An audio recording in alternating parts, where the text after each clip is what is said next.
भागवत का राम मंदिर पर ज्ञान, सुप्रिया हो गई परेशान। भागवत को घेरने चली सुप्रिया, राहुल की वजह से फंसी। इंडियन स्टेट से विद्रोह, क्या राहुल कर बैठे देशद्रोह।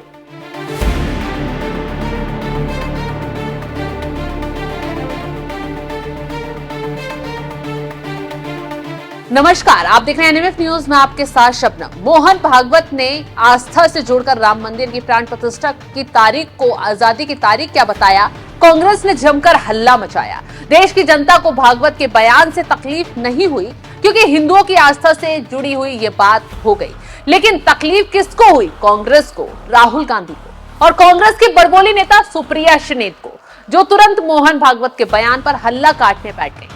भागवत के बयान को सन 47 की सियासी आजादी का अपमान बता बैठी। खैर, राहुल गांधी भागवत को घेरते घेरते अपने ही बयान पर ऐसे घिरे कि कांग्रेस इस मुद्दे पर सफाई पेश करने लायक तक नहीं बची।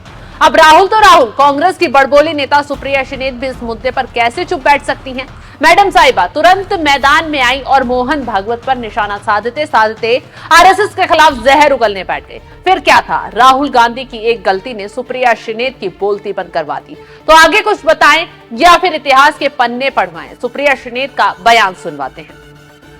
जिस संगठन को सरदार पटेल ने महात्मा गांधी की निर्मम हत्या के बाद दंगा, आतंक और अराजकता फैलाने के लिए बैन किया था, अगर उसी संघ का प्रमुख हमारे स्वतंत्रता संग्राम को, हमारी आजादी की जंग को, हमारी स्वतंत्रता और हमारे संविधान को ही नकारे, तो क्या आपको जरा सा भी आश्चर्य होता है? मुझे तो नहीं होता।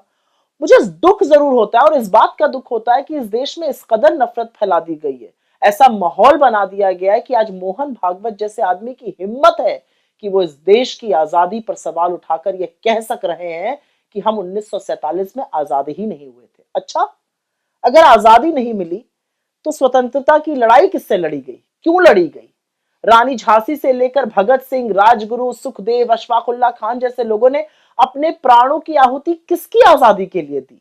लाला लाजपत राय ने कहां की आजादी के लिए लाठियां खाई? पंडित नेहरू ने अपनी जवानी के 10 साल जेलों में कहां की आजादी के लिए बिता दिए? किस आजाद देश की नींव रखी थी उन्होंने?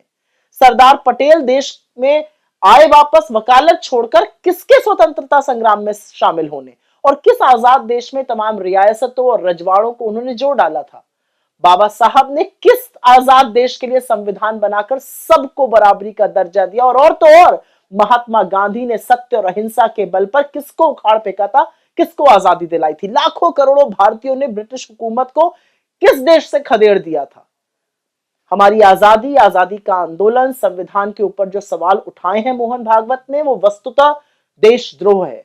इनकी दिक्कत यह है, कांग्रेस ने आरएसएस के खात्मे के लिए क्या कुछ नहीं किया, ये किसी से छुपा नहीं है। तो ऐसे में कैसे मोहन भागवत का बयान कांग्रेस हजम कर पाती? यही वजह है कि सुप्रिया जैसी नेता भी माहौल बनाने बैठ गई। अब सुप्रिया आगे कुछ बोलती, उससे पहले ही राहुल गांधी के मुंह से निकले इंडियन स्टेट से लड़ाई वाले शब्द ने उल्टा सारे कांग्रेसियों को ही फंसा दिया है, क्योंकि राहुल गांधी नेता विपक्ष होकर देश के खिलाफ भी लड़ने की बातें कर गए। दरअसल राहुल गांधी कह रहे हैं कि उनकी लड़ाई बीजेपी आरएसएस से तो है ही, लेकिन इंडियन स्टेट से भी है।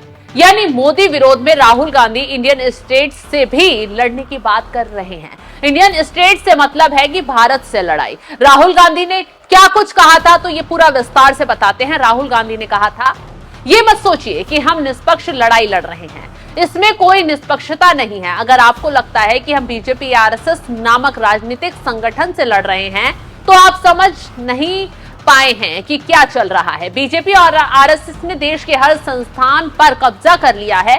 हम बीजेपी, आरएसएस और खुद इंडियन स्टेट के खिलाफ लड़ रहे हैं।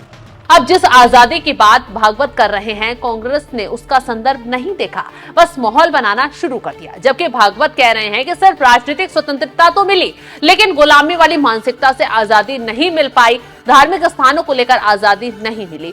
और वो आजादी तब मिली जब सालों के संघर्ष के बाद राम मंदिर का निर्माण हो पाया। बस यहीं से कांग्रेस ने बीजेपी और आरएसएस को कोसने का नया मुद्दा ढूंढ निकाला। जबकि कांग्रेस वो दिन, वो बातें भूल गई जब राहुल गांधी भारत को बदनाम करने के लिए, भारत की सरकार को घेरने के लिए विदेशी मंच का इस्तेमाल करते हैं। 7 समुंदर पार जाकर राहुल गांधी देश की हर संस्था पर सवाल उठाते हैं। न्यायपालिका हो या फिर कार्यपालिका, सब पर विदेशी मंच से तंज कसते नजर आते हैं।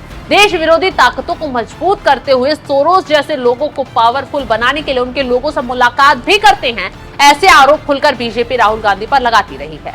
तब कांग्रेस को नहीं लगता कि कैसे वो आजाद देश के लोकतंत्र पर धब्बा लगाने का काम करती है। अब जैसे ही सुप्रिया श्रीनेत ने बोलना शुरू किया, सोशल मीडिया पर खुद ब खुद उन्हें जवाब मिलना शुरू हो गया। कृष्णा नाम के यूजर ने तंज कसते हुए लिखा, भारत देश के खिलाफ कौन लड़ रहा है? पाकिस्तान, चीन, आईएसआई, सोरोस जो विदेशी हैं। और अब तक कांग्रेस जो अभी तक छुपकर लड़ रही थी, देश को बर्बाद करने के कार्य और नीतियां बना रहे थे, वे राहुल गांधी ने खुला ऐलान किया है कि वे भी भारत देश से लड़ेंगे। सत्ता से दूर होने पर आज इस स्तर पर कोई जा सकता है। इसके साथ ही एक और बागेश्वर नाम के यूजर ने सुप्रिया श्रीनेत पर तंज कसा और आगे लिखा, सुप्रिया ही नहीं सारे कांग्रेस से झूठ बोलते हैं और गोदी मीडिया को फुटेज देते हैं। मोहन भागवत जी का पूरा भाषण सुनो तब कुछ बोलो। तो मोहन भागवत को घेरने के चक्कर में कांग्रेस से चारों तरफ से खुद ही घिरते हुए दिखाई दे रहे हैं। वहीं सुप्रिया श्रीनेत की तो अब बोलती ही बंद हो गई है। सुप्रिया श्रीनेत पर जब उल्टे कांग्रेस को लेकर, राहुल गांधी को लेकर सवाल पूछे गए तो सुप्रिया श्रीनेत कोई जवाब नहीं दे पाई। फिलहाल जिस तरीके से सुप्रिया श्रीनेत चारों तरफ से गिरती हुई नजर आ रही हैं, उस पर आपका क्या है कहना? कमेंट कर अपनी राय जरूर बताएं।